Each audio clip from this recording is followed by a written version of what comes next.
Bonjour et merci de me donner l'occasion de parler de notre atelier qui se déroule il y a de cela 4 jours de cela que nous sommes signalés ici. Cet atelier de formation des membres du RENLAC sur la prestation d'un certain nombre de services, notamment les services des forces de sécurité intérieure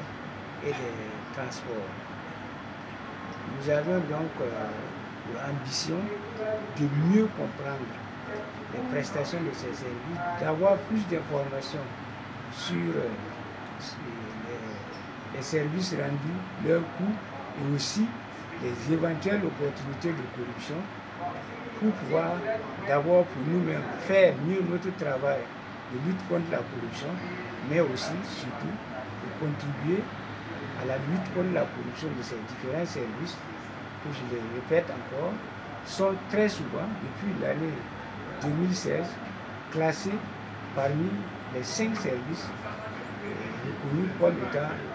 les plus touchés par la corruption et l'organisation. L'atelier, en tout cas, qui a connu une très bonne participation, aussi bien numérique que qualitative,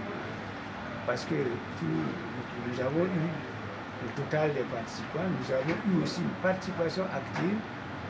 à tel point que nous avons toujours eu à déborder sur le temps que nous avions pris. En tout cas, cet atelier a été un grand succès et sous réserve de l'évaluation qui est en cours, je pense que cet atelier permettra au RENLAC d'améliorer ses prestations en matière de lutte contre la corruption dans ces 10 services, et cela nous permettra aussi d'aider ces services-là, et dont certains ont des comités anticorruption, à mieux lutter contre la corruption au plan interne entre eux-mêmes dans les services indiqués. Il s'agit donc de la CONACRP, et il s'agit des services de police qu'on appelle police des polices. Il s'agit aussi de la DGTTM, et puis bon,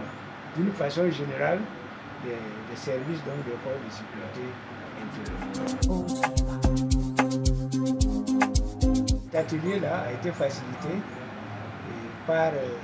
FASO Vert, qui est un projet financé par la coopération suisse, l'Union européenne, et à travers donc, le labo citoyenneté. Et ce projet-là, qui s'appelle Télénia, tout cas, nous permet d'agir beaucoup dans la veille citoyenne. Nous remercions donc ces différents facilitateurs et nous remercions aussi les communicateurs parce qu'ils ont été vraiment à la hauteur de nos attentes et ils ont répondu dans leur présentation à ce qu'on avait demandé, mais au-delà de cela, ils ont répondu aux nombreuses questions des membres du RENLAC, une trentaine de membres qui étaient là pour faciliter, pour assister à cette formation.